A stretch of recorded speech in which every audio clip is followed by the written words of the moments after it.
আসসালামু আলাইকুম।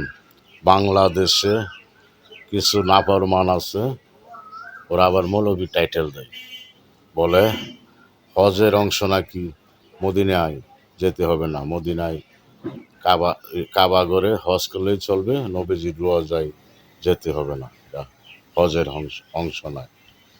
আর এই নাফরমানের দল, কাবা আমার দয়াল নবীজি, নূর নবীজি, সেখানে যেতে মানা করিস, তোরা যাস না, সেটা ভালো, যাইস না, তোরা কাপে অন্যদেরকে নিষিদ্ধ করার তোদেরকে কে দিয়েছে অনুমতি?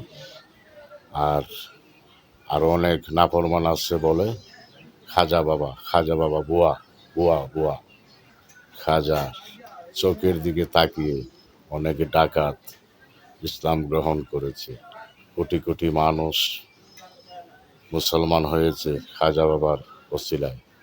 শাহজালাল শাহপরাণ এই বাংলাদেশে ইসলাম প্রচার করেছে, তো ওদের মাজার ভাঙো আর বলো খাজা বাবা বুয়া, মাজার ভেঙে দিল, মাজার বুয়া, এটা বেদাত, অনেক কিছু বেদাত বলো তুমি।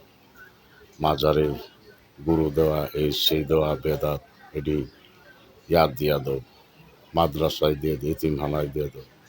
মাদ্রাসার হানাত দিলে এটার দাঁত হয়, আর মাজারে দিলে বেদাত হয়। মাদ্রাসায় এতিমখানায় খাবে, মাজারে কি খায় নাই ওরা?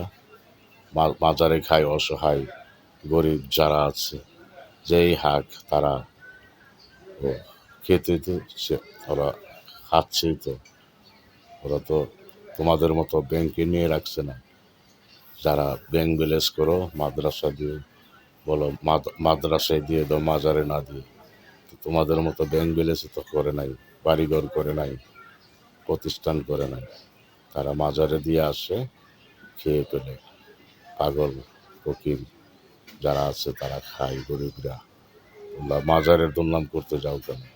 খাজা বাবার দুর্নাম করো, শাহজালাল শাহপরাণের বদনাম করো, নবীজিকে ছোট করে কথা বলো। নবীজির হজে গেলে হজ করলেই চলবে, নবীজির রোজা যেতে হবে না। এসব মাতলামি বাদ দিয়ে মানুষ হয়ে যাও, নবীজির উম্মত হওয়ার চেষ্টা করো, আল্লাহর বন্দার হওয়ার চেষ্টা করো। তোমরা